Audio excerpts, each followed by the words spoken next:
कहानी की शुरुआत होती है सन 1850 में, जहाँ पर एक हरमन मेलविन नाम का एक राइटर थॉमस निकलसन नाम के एक आदमी के पास आता है। दरअसल आज से 30 साल पहले यानी कि सन 1820 में एक्सिस नाम का एक पानी का जहाज डूब गया था। जहाज डूबने की वजह से काफी सारे क्रू मेंबर्स मारे गए और वो काफी संघर्ष कर कुछ लोग बचे थे। और आज 30 साल बाद उन बचे हुए लोगों में से थॉमस ही एक ऐसा इंसान है जो जिंदा है। हरमन जो कि एक राइटर है, वो थॉमस से उस पूरी कहानी को सुनना चाहता है ताकि वो उसके ऊपर अपनी एक किताब लिख सके। हालांकि थॉमस उस कहानी को उसे बताना नहीं चाहता था, पर उसके बीवी के दबाव देने की वजह से वो उससे हाँ कर देता है, क्योंकि उसके बदले में हरमन उसे पैसे देने के लिए तैयार था। अपनी पत्नी के कहने पर थॉमस हरमन को कहानी सुनाना चालू करता है और यहाँ से कहानी हमारे समय में पीछे जाती है, यानी कि अब से 30 साल पहले सन 1820 में, जहाँ पर एक बंदरगाह में बहुत बड़े बड़े शिप्स को दिखाया जाता है। यहाँ पर मछलियों का और साथ ही साथ व्हेल मछली से जो ऑयल निकलता है उसका बहुत बड़ा व्यापार होता है, जिस ऑयल की इस टाइम में बहुत ही ज्यादा डिमांड होती है। इसीलिए एक बहुत ही बड़ी कंपनी के कुछ ओनर्स एक सेलर को बुलाते हैं जिसका नाम होता है ओवन चेस। वो ओवन से कहते हैं कि हम अपने सबसे बड़े शिप जिसका नाम होता है एसेक्स उसे समंदर में भेज रहे हैं और वो चाहते हैं कि तुम समंदर में फर्स्ट रेट बनकर जाओ। ये सुनकर ओवन थोड़ा नाराज हो जाता है और बिल्कुल भी खुश नहीं होता है, क्योंकि पिछली जर्नी के समय पे उसे बताया गया था कि अगली जर्नी में उसे शिप का कैप्टन बनाया जाएगा और उसे कैप्टन न बनाकर कैप्टन से एक नीचे वाली पोस्ट दी जाती है, जिससे ओवन बिल्कुल भी खुश नहीं होता। कंपनी के ओनर्स उसे कहते हैं कि अगली जर्नी में हम तुम्हें 100% कैप्टन बना देंगे। ओवन उससे ये चीज लिखवा लेता है। दरअसल इस बार जिसको शिप का कैप्टन बनाया गया था उसका नाम जॉर्ज है, जो कि उन कंपनी में से ही किसी एक मालिक का बेटा होता है। अब जहाज में सफर की तैयारी होना शुरू हो जाती है। इस सफर में एक 14 साल का लड़का भी शामिल होता है जिसका नाम थॉमस होता है और जो कि टॉम हॉलैंड द्वारा प्ले किया गया है, जो कि अनाथ भी होता है। और थॉमस ही वही इंसान है जो कि प्रेजेंट के समय में पूरी की पूरी कहानी उस राइटर को सुनाता है। थॉमस और उसका साथी इस पूरे सफर में शामिल हो जाते हैं और एसेक्स जहाज अब समुद्र के सफर पर निकल पड़ता है। जहाज के जब सेल्स नीचे गिर रहे होते हैं तो एक सेल अटक जाती है, जिसे नीचे करना बहुत ही ज्यादा जरूरी होता है। ओवन बहुत ही बहादुरी और फुर्ती से ऊपर चढ़कर उस चाकू से रस्सी को काट कर उस सेल को खोल देता है, जिससे यह पता चलता है कि ओवन बहुत ही बहादुर है और एक बहुत ही एक्सपीरियंस सेलर है। जबकि इस शिप का जो कैप्टन होता है जिसका नाम जॉर्ज होता है, जिसका इतना एक्सपीरियंस नहीं होता और साथ ही साथ वो ओवन को बिल्कुल भी पसंद नहीं करता, क्योंकि वो शिप का पूरा चार्ज अपने हाथ में लेना चाहता है। जबकि शिप के सभी लोग जानते हैं कि ओवन शिप के कैप्टन जॉर्ज से भी ज्यादा अपने काम में माहिर होता है। पूरा दिन सफर करने के बाद अगले दिन ये समंदर के बीचों बीच पहुंच जाते हैं, जहां पर ओवन शिप के क्रू मेंबर्स से शिप के जो सेल्स होते हैं उन्हें नीचे करने के लिए कहता है, जिनसे हवा टकराकर स्पीड मिलती है, क्योंकि मौसम काफी ज्यादा खराब होता है। पर जब जॉर्ज ये सब देखता है तो वो जलन में आकर अपनी बात को ऊपर रखने के लिए कहता है कि सारी सेल्स को खोल दो ताकि शिप को स्पीड मिले। हालांकि ओवन उसे काफी ज्यादा समझाने की कोशिश भी करता है, पर जॉर्ज कहता है कि हम अपने सफर में पहले से ही काफी ज्यादा लेट है, हमें जल्द से जल्द अपने लोकेशन पर पहुंचना होगा। सारे की सारी सेल्स को खोलने के बाद वो शिप उस तूफान की तरफ पूरी स्पीड से बढ़ना चालू कर देता है और देखते ही देखते वो शिप उस तूफान की चपेट में आ जाता है। ये एक बहुत ही बड़ा तूफान होता है जिसने शिप को बहुत ही ज्यादा नुकसान होता है। हालांकि ओवन का फैसला बिल्कुल सही था कि उन्हें सेल्स को कम रखना चाहिए, पर जॉर्ज ने अपनी बात को ऊपर रखने के लिए और अपना घमंड दिखाने के लिए सारी सेल्स खोल दी, जिसकी वजह से शिप को बहुत ज्यादा नुकसान झेलना पड़ा।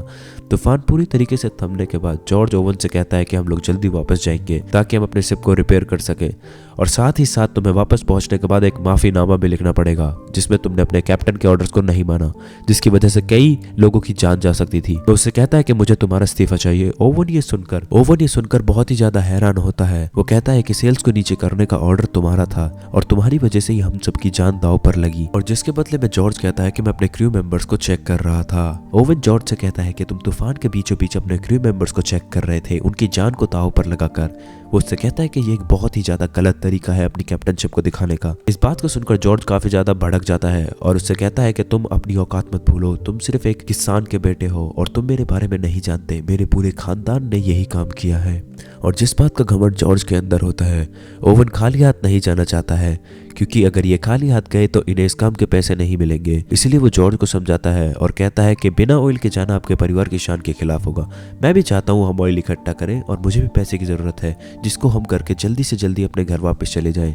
जिस काम के लिए हम आए हैं हम उसको पूरा कर ही यहाँ से निकलेंगे। जॉर्ज इसकी बात को मान लेता है। अब इन्हें आज समंदर में पूरे के पूरे 3 महीने हो जाते हैं। 3 महीने बाद इन्हें वेल्स का एक झुंड दिखाई देता है, जहाँ पर ये अपने बड़े जहाज से 3 छोटी छोटी बोट को नीचे उतारकर समुद्र में भेज देते हैं और वहाँ पर वो वेल मछली का शिकार करते हैं। ये वहाँ पर एक वेल मछली का शिकार भी कर देते हैं। उसके बाद उस वेल मछली को खींच कर शिप पर लाया जाता है, जहाँ पर उस वेल मछली के अंदर जो ऑयल होता है उसे निकाला जाता है, लेकिन अभी भी उसके अंदर काफी ज्यादा ऑयल बचा होता है, क्योंकि उस वेल मछली के अंदर जो छेद किया गया होता है वो बहुत ही ज्यादा छोटा होता है और उस शिप में जो सबसे छोटा लड़का होता है वो थॉमस होता है। इस वेल के शिकार के बाद इन्हें कई महीने तक कोई भी वेल नहीं मिलती।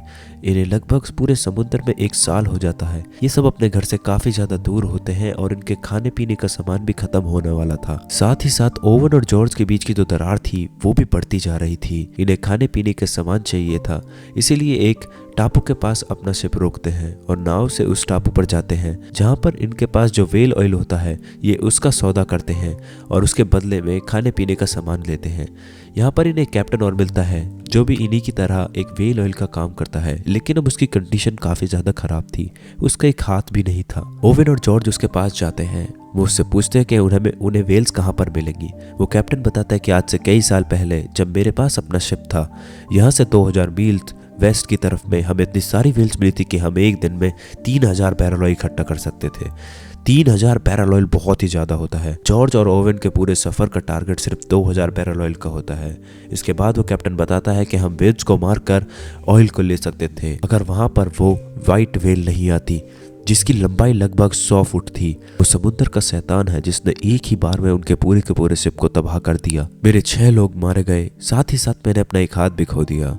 ओवन और उसकी बात पर यकीन नहीं करते और वो अपना शिप लेकर वेस्ट की तरफ निकल जाते हैं। जब ये उस जगह पहुंचते हैं जिस जगह के बारे में कैप्टन ने बताया था, तो उसकी बात सच निकलती है। वहां पर बहुत ही सारी वेल्स का झुंड होता है, जिसे देखकर सभी काफी ज्यादा खुश और एक्साइटेड हो जाते हैं।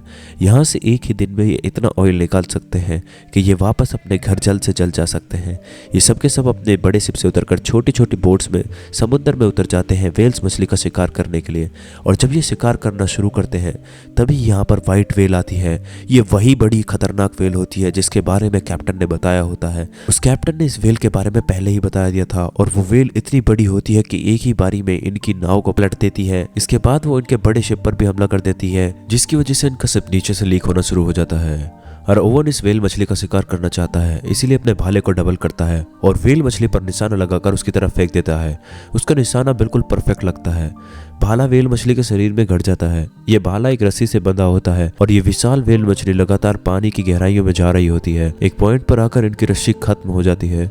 रस्सी का छोर शिप का बीचों बीच जो पोल होता है उससे बंधा होता है और बहुत ही जल्द वो पोल भी टूट जाता है। इनका पूरा शिप डैमेज होता है, जो कि लगातार डूब रहा होता है। वही वेल मछली के शरीर पर जो भाला लगा होता है वो भी उसके शरीर में से निकल जाता है। ये सब के सब अपनी कश्तियों में पानी में उतर जाते हैं और फिर हम लोग देखते हैं कि इनका पूरा शिप पानी में समा जाता है। इनके सामने अब एक ऐसी कठिनाई होती है जिनके बारे में इन्हें कुछ नहीं पता। इन्हें ये तक नहीं पता कि अब ये लोग कहाँ जाएंगे, कहाँ रहेंगे और क्या करेंगे। और फिर से किस्मत इनका साथ बिल्कुल भी नहीं देती। समुद्र में बहुत ही बड़ा तूफान आ जाता है, जिस तूफान की वजह से इनका एक साथी बहुत ही बुरी तरीके से घायल हो जाता है। अब समुद्र में इन्हें पूरे 34 दिन हो जाते हैं। इनके खाने का जो राशन है वो भी लगभग खत्म हो चुका है। तभी इन्हें उम्मीद की एक किरण दिखती है। इन्हें एक आइलैंड दिखता है जिसे देखकर ये सब बहुत ही ज्यादा खुश हो जाते हैं और ये अपनी तीनों नाव को उसी आइलैंड की तरफ मोड़ देते हैं। पर तभी इन्हीं की तरफ एकदम से वही वेल आ जाती है जो कि इनकी बोट्स पर हमला कर देती है और इनकी सभी बोट्स को डुबा देती है। ये सबके सब बहते हुए किनारे तक पहुंच जाते हैं, जिसका मतलब है ये सबके सब अब उस आइलैंड पर होते हैं। और जहाँ पर पहुंचकर ये सभी लोग एक फैसला करते हैं कि वहाँ पर वो दिन रात आग जला कर रखेंगे, ताकि अगर कोई आए या कोई शिप गुजरे तो आग और धुआं देखकर उन्हें समझ में आ जाए कि इस आइलैंड पर कोई है। वही ओवन को देखते हैं जो कि खाने की तलाश कर रहा है। तभी उसे एक गुफा दिखती है। वो गुफा में सबको बुलाता है। ये सब देखते हैं कि गुफा के अंदर कई कंकाल खड़े हैं, यानी कि इन्हीं की तरह कुछ लोग पहले इस जगह पर आकर फंस गए होंगे और जिस तरह यहाँ पर ये मदद की उम्मीद लगाए बैठे हैं वो भी उसी तरह मदद की उम्मीद लगाए बैठे होंगे और जिसकी वजह से इन सब की यहाँ पर मृत्यु हो गई थी। ये समझ जाते हैं कि समंदर के इस वाले एरिया में कोई भी शिप नहीं आता, इसीलिए इनके पास जो टूटी फूटी नाव होती है उन्हें ये रिपेयर करके एक बार फिर से तैयार कर देते हैं और अब ये सब के सब यहाँ से जाने के लिए तैयार हैं। पर इनके कुछ साथी जाने से मना कर देते हैं। इसमें ओवन का एक दोस्त भी होता है। ओवन कहता है कि एक बार मैं घर पहुंच जाऊं तो मैं तुम्हारे लिए मदद जरूर भेजूंगा। ये सब के सब बोट्स में यहाँ से निकल जाते हैं, लेकिन इनका सफर अभी बहुत लंबा है। बहुत जल्दी इनमें से एक साथी मर जाता है समुद्र के कानून के हिसाब से उसे पानी में बहा देना चाहिए था, पर ओवन ऐसा नहीं करता है क्योंकि ओवन को पता था कि इनका मरा हुआ साथी इन सबको जिंदा रख सकता है। वो इन सब के लिए खाना है क्योंकि इनके पास खाने के लिए कुछ भी नहीं होता, इसीलिए इन सबको अपने साथी को खाना पड़ता है, जिससे थॉमस जो कि मात्र 14 साल का होता है वो पूरी तरीके से ट्रॉमेटाइज्ड हो जाता है। पर अभी भी इनकी प्रॉब्लम का कोई सोल्यूशन नहीं होता है क्योंकि इनका सफर इन्हें नहीं पता कितना लंबा और कितने दिन तक चल सकता है। धीरे धीरे इन्हें समंदर में 71 दिन हो जाते हैं और अब ये अपना पेट भरने के लिए गेम खेलते हैं जिसमें जो भी हारता है वो उसे अपनी जान देनी पड़ती है ताकि वो बचे हुए लोगों को खाना बन सके। और जब ये गेम खेलते हैं जो कि जॉर्ज जो कि शिप का कैप्टन होता है वो हार जाता है। उसके कजन को कहा जाता है कि तुम्हें जॉर्ज को मारना पड़ेगा, पर वो जॉर्ज को नहीं मारता बल्कि वो अपने आप को गोली मार लेता है। ये कई दिनों तक समंदर में इसी तरीके से बहते रहते हैं और एक दिन फिर से वही विशाल व्हेल जिसने इनके शिप को तबाह कर दिया था इनके नाव के बीचों बीच आ जाती है। ओवन अपने भाले को उठा लेता है ताकि वो इस व्हेल को मार सके और जब व्हेल उसके पास से गुजरती है उसे वही घाव का निशान भी दिखता है जो पिछली बार उसने भाला मारकर इस व्हेल मछली को दिया था। वो उसकी आंखों में देखता है और कुछ पल सोचने के बाद ओवन उस पर हमला नहीं करता। वो व्हेल मछली चुपचाप वहां से चली जाती है और इसके बाद वो कभी भी उनके पीछे नहीं आती। कुछ दिन और इसी तरह समंदर में सफर करते हुए कैप्टन जॉर्ज और ओवन की दोनों की बोट है वो दोनों की दोनों अलग होने लगती है, यानी कि ये दोनों एक दूसरे से अलग हो चुके हैं। पर बहुत जल्दी पास से गुजरता हुआ शिप दूरबीन से कैप्टन जॉर्ज की बोट को देख लेता है और उन्हें रेस्क्यू कर लिया जाता है। वहीं दूसरी तरफ ओवन की बोट लगातार पानी में बह रही होती है, ना उनके पास पीने के लिए पानी है ना खाना। और जब वो पूरी तरीके से जिंदगी की लड़ाई हार चुके होते हैं तभी उन्हें आसमान में बहुत सारे पक्षी दिखाई देते हैं और जब वो दूर देखते हैं तो वहां पर एक आइलैंड होता है जिसे देखकर जॉर्ज और 14 साल के थॉमस के अंदर एक उम्मीद जाग जाती है। ये अपनी बोट उसी तरफ ले जाते हैं। बहुत ही जल्दी उसी आइलैंड से उन्हें रेस्क्यू कर लिया जाता है और ठीक 3 महीने बाद 11 जून सन 1821 को ये अपने घर वापस पहुंच जाते हैं। ओवन की पत्नी ओवन को देखकर काफी ज्यादा खुश होती है। दरअसल सबने मान लिया था कि ये सब के सब लोग मर चुके हैं। जॉर्ज अपने शिप पर गया था तो उसकी पत्नी प्रेग्नेंट थी और अब उसकी एक बेटी भी कुछ बड़ी हो चुकी है जिसे उसने पहली बार देखा है। इसके बाद वो कंपनी जिसने ओवन को और कैप्टन जॉर्ज को इस सफ़र पर भेजा था वो इन दोनों को बुलाती है। वो कहते हैं कि बहुत जल्द इंक्वायरी होगी। दरअसल इस सफ़र में इनके बहुत सारे लोग मारे गए और इनसे पूछा जाए कि सफ़र में ऐसा आखिरकार हुआ क्या था। कंपनी के जो ओनर्स थे तुम्हें एक झूठी कहानी बतानी होगी ताकि हमारी कंपनी की रेपुटेशन इन्वेस्टर्स और इंश्योरेंस कंपनी के सामने बनी रहे। पर ओवन उनकी बात मानने से मना कर देता है। हालांकि वो उसे पैसों का लालच भी देते हैं पर वो कहता है कि मैं तुम्हारी कोई बात नहीं मानूंगा। वो अपना इस्तीफा देकर वहां से चला जाता है। यहाँ पर कैप्टन जॉर्ज को इंक्वायरी के सामने बैठाया जाता है। हालांकि उनके पिता भी इस कंपनी के ओनर्स में से एक हैं, पर उसने मौत को इतने नज़दीक से देख लिया था कि अब उसके लिए सब चीज़ें मायने नहीं रखती थी। उसे इन बातों का कोई फ़र्क नहीं पड़ता था। वो इंक्वायरी के सामने बता देता है कि उनकी शिप को व्हाइट व्हेल ने डुबाया था। वही कहानी प्रेजेंट में आती है जहाँ पर जो कि छोटा थॉमस था जो कि मात्र 14 साल का था वो ये पूरी कहानी उस राइटर को सुना रहा होता है।